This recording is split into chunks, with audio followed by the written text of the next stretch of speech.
All right. Well, I'd like to thank you for leaving crazy person out of the description. So I thought, I was trying to think, what is the most useful thing that I could, what could I say that could actually be helpful or useful to you in the future? And I thought I'd perhaps tell the story of how I sort of came to be here. How did some of these things happen? And maybe there's some lessons there, because I often find myself wondering, how did this happen?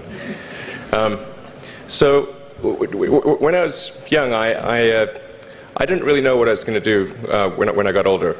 People kept asking me, but then eventually I thought that the idea of inventing things would be really cool. And the reason I thought that was because I read a quote from Arthur C. Clarke, which said that a sufficiently advanced technology is indistinguishable from magic, and that's really true. If you go back, say 300 years, the things that we take for granted today would be you'd be burned at the stake for.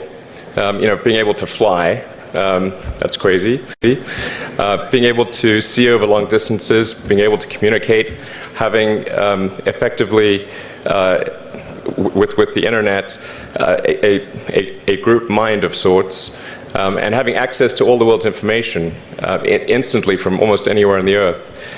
This is stuff that really would be magic, or would be considered magic in times past. In fact, I think it actually goes beyond that, because there are many things that we take for granted today that weren't even imagined in times past. They weren't even in the realm of magic. So it actually goes beyond that. So I thought, well, if I can do some of those things, basically if I can advance technology, then that's like magic, and that would be really cool. And I also had sort of a slight existential crisis, because I was trying to figure out what does it all mean? Like, what's the purpose of things?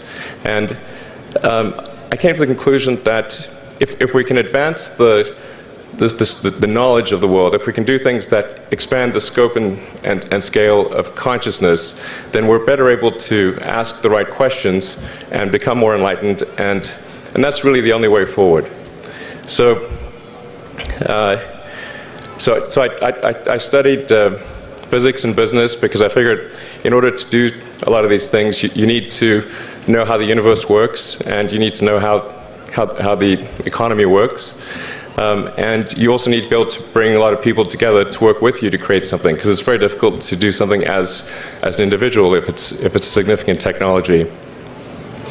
So I originally came out to California to try to figure out how to improve the energy density of electric vehicles, basically to try to figure out if there was an advanced capacitor that could serve as an alternative to batteries.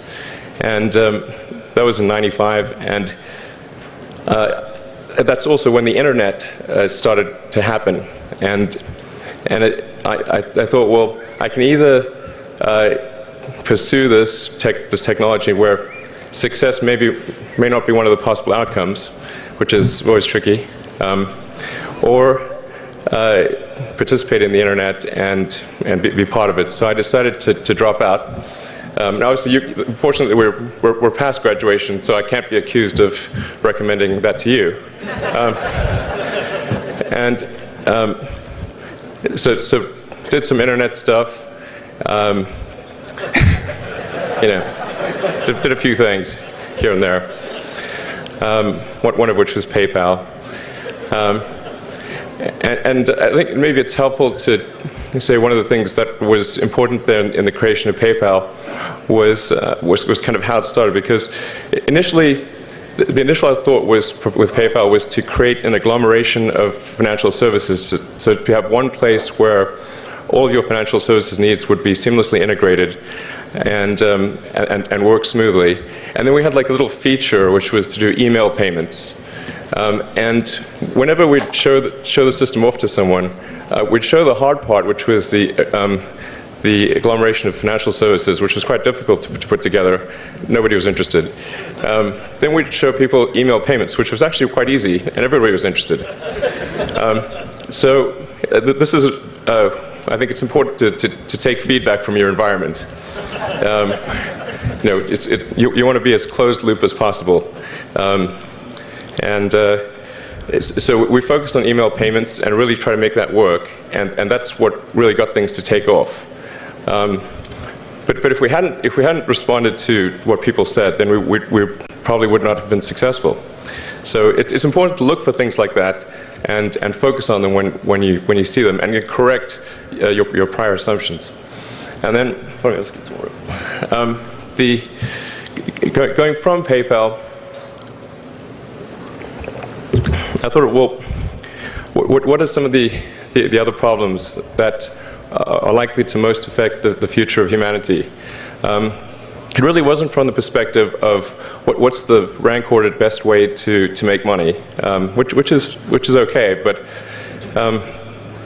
it was really what I think is going to most affect the future of humanity. So I think the biggest terrestrial problem we've got is sustainable energy, but the production and consumption of energy in a sustainable manner. If we don't solve that this century, we're in deep trouble.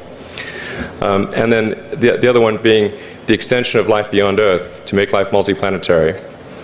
So that's the basis for. The latter is the basis for SpaceX, and the former is the basis for Tesla and Solar City. And when I started SpaceX, initially I thought that, well, there's no way one could possibly start a rocket company. I wasn't that crazy.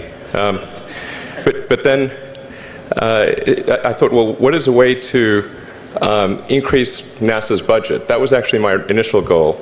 So I thought, well, if we can do a low-cost mission to Mars, something called Mars Oasis, which would land seeds with seeds and dehydrated nutrient gel, and you hydrate them upon landing, and then you'd have this great sort of money shot of green plants on a red background, and the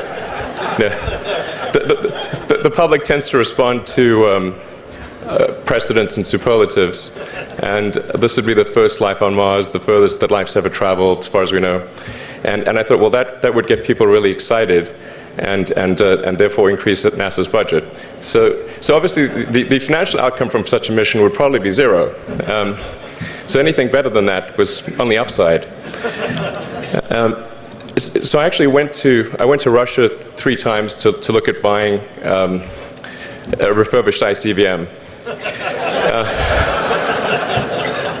Because that was the best deal.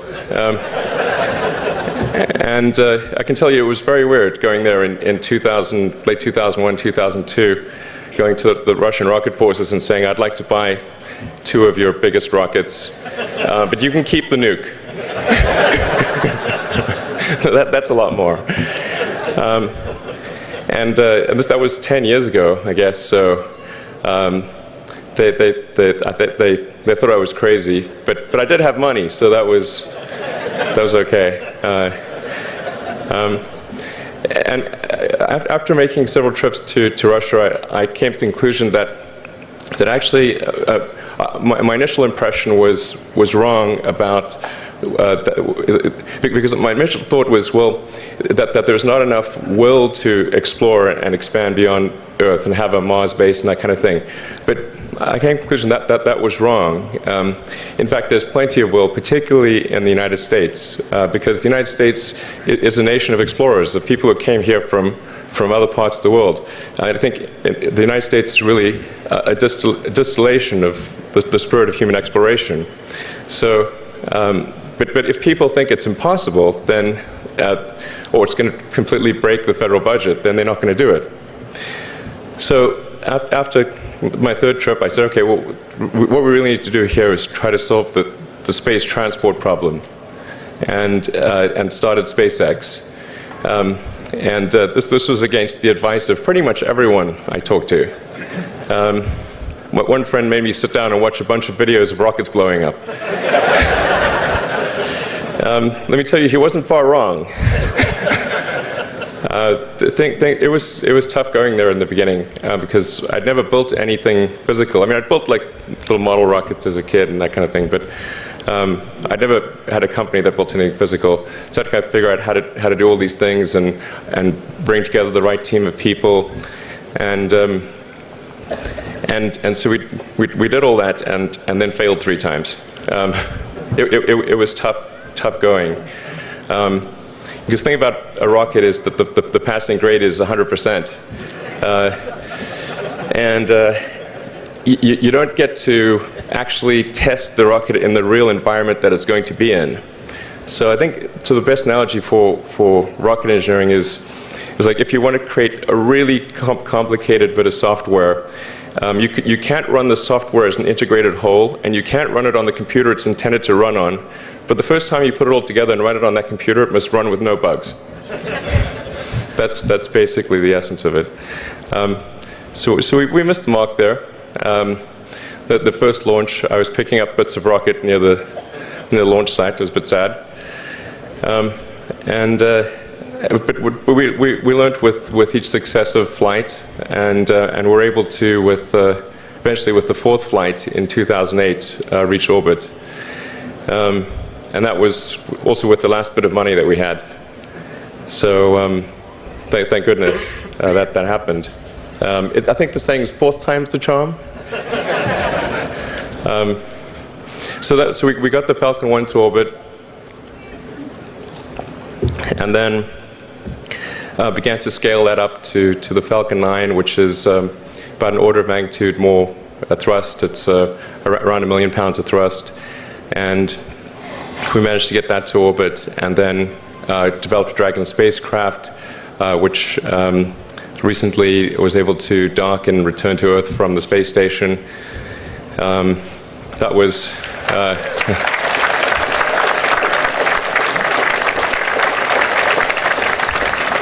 thanks.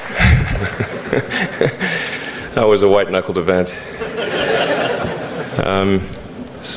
Yeah, it's a huge relief. Still can't quite believe it actually happened. But there's a lot more that must happen beyond this in order for humanity to become a spacefaring civilization, ultimately a multi-planet species. And that's something I think it's vitally important, and I hope that some of you will participate in that, either at SpaceX or at other companies, because it's just really one of the most important things for the preservation and extension of consciousness. I mean, it's worth noting, as I'm sure people are aware, the Earth has been around for 4 billion years, and civilization, at least in terms of having writing, has been around for 10,000 years, and that's being generous. It's really somewhat of a tenuous existence that civilization and consciousness, as we know it, has been on Earth. And I think I'm actually fairly optimistic about the future of Earth. So I don't want to sort of people to have the wrong impression that I think we're all about to die. I think things will most likely be okay for a long time on Earth, but not for sure, but most likely. But even if it's sort of 99% likely, a 1% chance is still worth spending a fair bit of effort to ensure that we've backed up the biosphere, planetary redundancy, if you will. And so I think it's really quite important. And in order to do that, there's a breakthrough that needs to occur, which is to create a rapidly and completely reusable transport system to Mars, which is one of those things that's right on the borderline of impossible. But that's sort of the thing that we're going to try to achieve there with SpaceX. And then on the Tesla front, the goal with Tesla was really to try to show that what electric cars can do, because people had the wrong impression. We had to change people's perception of an electric vehicle, because they used to think of it as something that was slow and ugly and had low range, kind of like a golf cart. So that's why we created the Tesla Roadster, to show that you can be fast, attractive, and long range. And it's amazing how, even though you can show that something works on paper, and the calculations are very clear, until you actually have the physical object and they can drive it, it doesn't really sink in for people. And so that I think is something worth noting. If you're going to create a company, the first thing you should try to do is create a working prototype. Everything looks great on PowerPoint. you can make anything work on PowerPoint. But if you have an actual demonstration article, even if it's in primitive form, that's much more effective for convincing people. So we made the Tesla Roadster, and now we're coming out soon with the Model S, which is a four-door sedan. Because after we made the Tesla Roadster, people said, "Oh, sure. We always knew you could make a car like that. It's an expensive car, and it's low volume, and it's small, and all that. But you couldn't make a real car." Like, okay, fine. I got to make that too. So that's coming out soon. Yeah. So that's the I think the where things are, and hopefully there are some lessons to be drawn there. But I think the overarching point I want to make is that you guys are the magicians of the 21st century. Don't let anything hold you back. Imagination is the limit, and go out there and create some magic. Thank you.